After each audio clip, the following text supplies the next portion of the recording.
This is a brief walkthrough of the Qlik Project Portfolio Management application. Most project management systems are designed for operational reporting at a project level. However, even then, often data is spread across multiple systems and a complete view of project performance is difficult to obtain. The area where most project management systems fall down is the ability to analyse project performance at a portfolio level. And most organisations have a range of portfolio groupings they'll want to analyse by. For example, business unit, project manager, investment stream, etc. This application is one example of how an organisation might report on multiple project portfolio splits. It allows the organisation to identify areas which are performing well and those which are performing badly.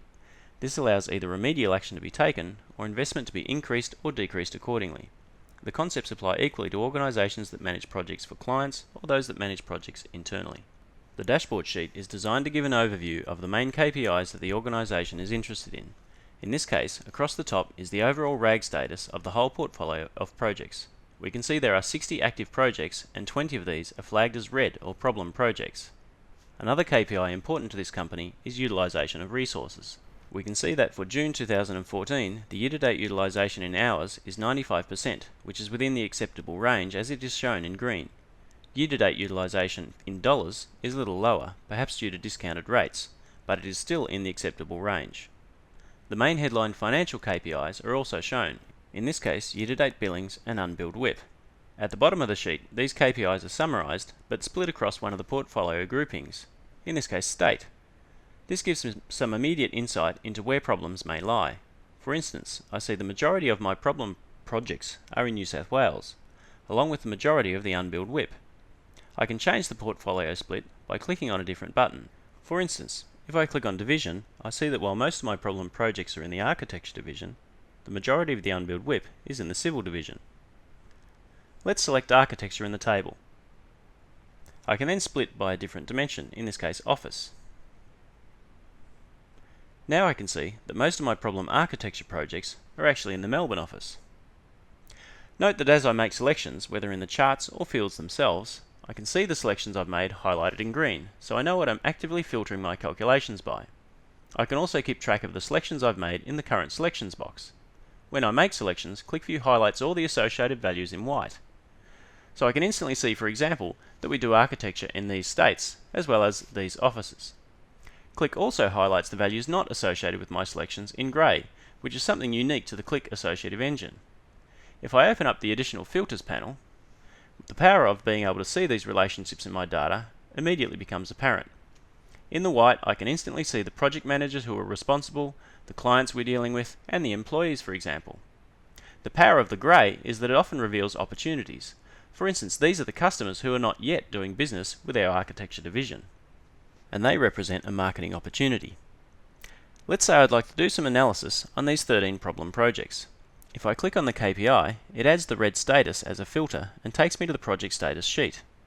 Note that my selections remain constant as I move through the various sheets of my application. This allows me to follow my nose through the data and constantly ask the next question. Each sheet is a different lens on my data. Here we can see what's driving the overall red status of our 13 projects. The contributing factors are shown in aggregated form at the top of the page and by project at the bottom of the page. Looking at the aggregated view, we can see that for these 13 projects, it's primarily a combination of project issues and schedule problems driving the status of these 13 projects. If we want to see the 8 projects with scheduling problems, we can click on the red section in the schedule bar.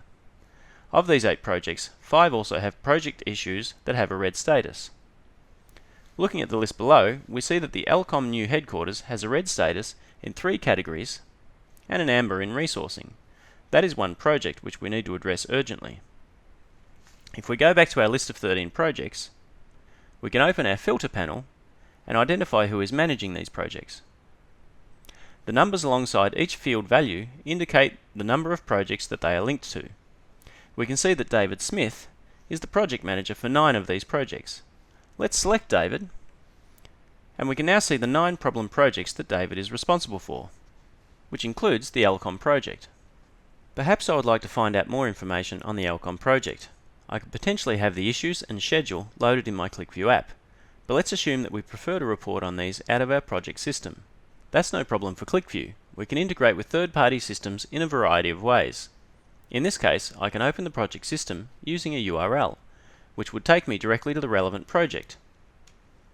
If I want to discuss these projects with David Smith, QlikView allows many different options for collaboration. For instance, I could bookmark these selections to come back to, or I can share it with other users. I can create a bookmark and email it instantly to start an ongoing dialogue.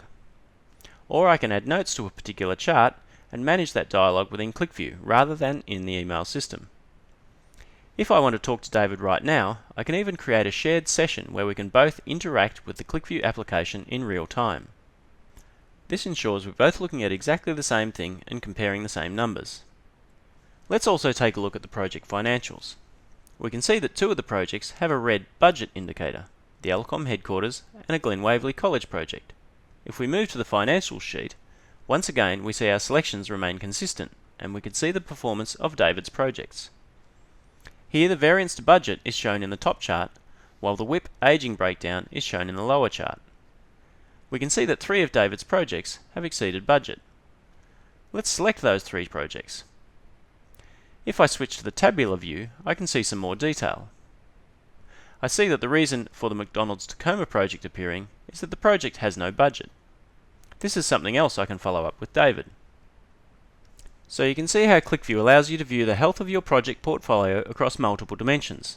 In this case, we started looking at state and then switched to divisions. We focused on the architecture division and then a particular project manager. QlikView allows us to pull data together from multiple sources to create a complete view of our projects, so we can easily switch between status reports, financials, resourcing, or even integrate with external systems. Finally, we can easily share our insights with other members of the project team. If you'd like more information about QlikView, please contact your local QlikView partner or account representative.